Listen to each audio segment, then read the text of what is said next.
నేను చంద్రబాబు నాయుడు గారి మీద కేంద్ర ప్రభుత్వం మీద ఒత్తిడి తెచ్చి రాయలసీమ లిఫ్ట్ ఇరిగేషన్ ఆపిచ్చిన అధ్యక్ష నా చరిత్ర ఇది, నీ నీతి గది.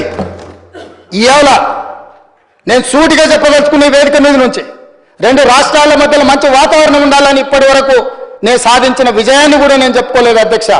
సూటిగా చంద్రబాబు నాయుడు గారికి విజ్ఞప్తి చేసిన నేను, రాయలసీమ లిఫ్ట్ ఇరిగేషన్ మీరు ఆపితే మేము ఏదైనా విషయాల మీద చర్చకు వస్తాము, లేకపోతే మీతో చర్చించడానికి అవకాశం లేదు.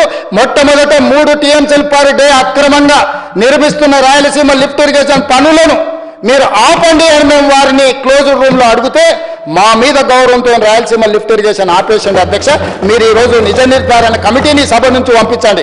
కూనంనేని సాంబశివరావు గారిని, అక్బరుద్దీన్ ఓవైసీ గారిని, బీజేపీ మహేశ్వర్ రెడ్డిని ఎవరిని కమిటీ చేస్తారో, ఇంక్లూడింగ్ బీఆర్ఎస్ మాజీ సాగునీటి పారుదల శాఖ మంత్రులు 2 ఉన్నారు, చంద్రశేఖరరావు, హరీష్ రావు. వాళ్ళిద్దరు నాయకత్వాన్ని ఎవరినో ఒకరిని పెట్టి రాయలసీమ లిఫ్ట్ ఇరిగేషన్ పనులు ఆగినాయా లేదా, ఉత్తమ్ కుమార్ రెడ్డి గారు మంత్రి అయిన తర్వాత కాంగ్రెస్ అధికారంలోకి వచ్చిన తర్వాత ఆగిన వాళ్ళ నిజ నిర్ధారణ కమిటీ పంపించండి అధ్యక్ష.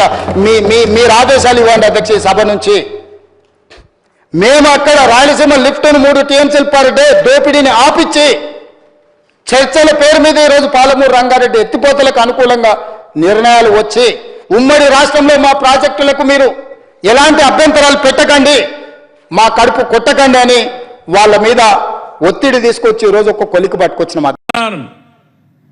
పోయిన సంవత్సరం దగ్గర 6,282 టీఎంసీ నీళ్లు గోదావరి కృష్ణాలో సముద్రంలోకి వెళ్ళాయి.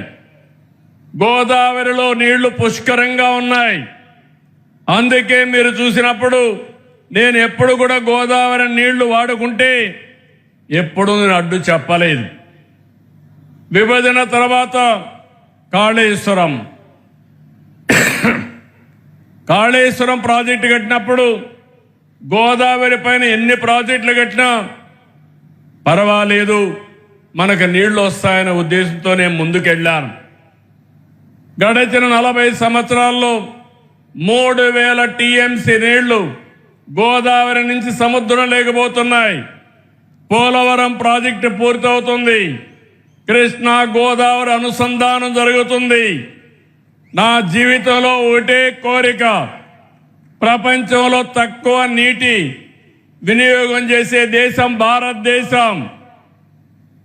ఎన్నో సంవత్సరాలుగా పోరాడుతున్నా, ఎన్నో సంవత్సరాలుగా ప్రయత్నం చేస్తున్నా, గంగా కావేరి కలవాలి, దేశంలో నీటి సమస్య పూర్తిగా పరిష్కారం కావాలనేది నా అభీష్టమని మరొక్కసారి మీ అందరికీ విజ్ఞప్తి చేస్తున్నాను. అదే సమయంలో ఆంధ్రప్రదేశ్లో ఉండే నదులన్నీ కలపాలి. తెలంగాణలో గోదావరి నీళ్లు కూడా వాడుకోవాల్సిన అవసరం ఉంటే వాడుకోవాలి. తెలుగు రాష్ట్రాల మధ్య విద్వేషాలు కాదు, సమైక్యత అవసరం. ఒకరినొకరు అర్థం చేసుకోవాల్సిన అవసరం ఉంది. అందరం కలిసి ముందుకు పోవాల్సిన అవసరం ఉంది. ఎంతో మంది త్యాగాలు చేశారు. ఇది రాజకీయ వేదిక కాదు కాబట్టి నేను అన్ని విషయాలు మాట్లాడను. ఐక్యత వరకే ఇక్కడ మాట్లాడతాను.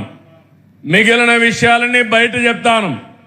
కానీ నా జీవితాశయం ఒకటి, నీటి విషయంలో కానీ సహకారంలో కానీ తెలుగు వారందరూ కలిసి ఉండాలి.